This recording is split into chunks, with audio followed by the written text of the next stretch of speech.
చాలా ఎందుకంటే ఒకప్పుడంతా industrial model, అప్పుడు పరిశ్రమల స్థాపన జరిగింది, ఉద్యోగాల కల్పన, మూలుగుతున్న నక్కపై తాడుకొని పడ్డట్టు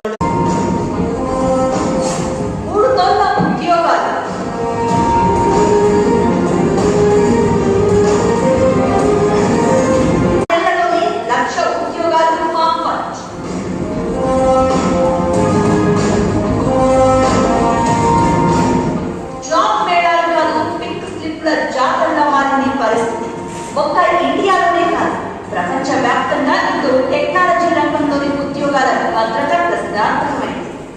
ఇంటెల్, మైక్రోసాఫ్ట్, మెటా, గూగుల్ కంపెనీలు కోవిడ్ నుంచే ఈ పని చేస్తూ ఉండగా తాజాగా 2027లో కూడా ఇలానే ఉద్యోగుల తొలగింపు కొనసాగించడం ఆందోళన కలిగిస్తోంది. ఓవైపు నిరుద్యోగం తగ్గింది, పేదరికం తగ్గిపోయిందనే సర్వేలు ఊదరగొడుతుంటే మరోవైపు ఇలా లక్షల్లో ఉద్యోగులను తొలగించడం సాఫ్ట్వేర్ టెక్ రంగంలోని అయోమయ పరిస్థితికి నిదర్శనంగా మారింది.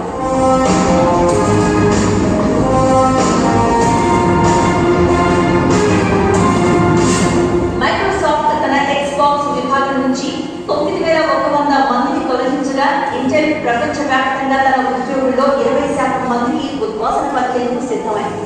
సామర్థ్యం, పనితీరు సాగుగా ఈ తొలగింపు కార్యక్రమం సాగుతున్న అసలు కారణం అది కాదు అంటున్నారు.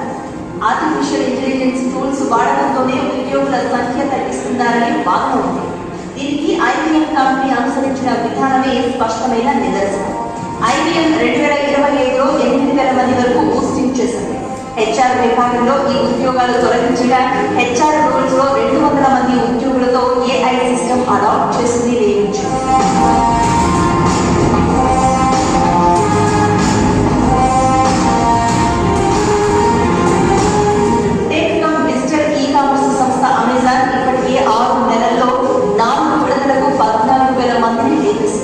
కమ్యూనికేషన్ సర్వీసెస్, వండర్ పాడ్కాస్ట్ విభాగాల్లో ఈ కోతలు విధించారు. ఇన్ఫోసిస్ 2027లో 540 మంది జూనియర్ ఎంట్రీ లెవెల్ ఉద్యోగులను ఇంటికి పంపిస్తుంది. ఫేస్బుక్ పేరెంట్ కంపెనీ మెటా 3,600 మంది ఉద్యోగులను తొలగించింది. గూగుల్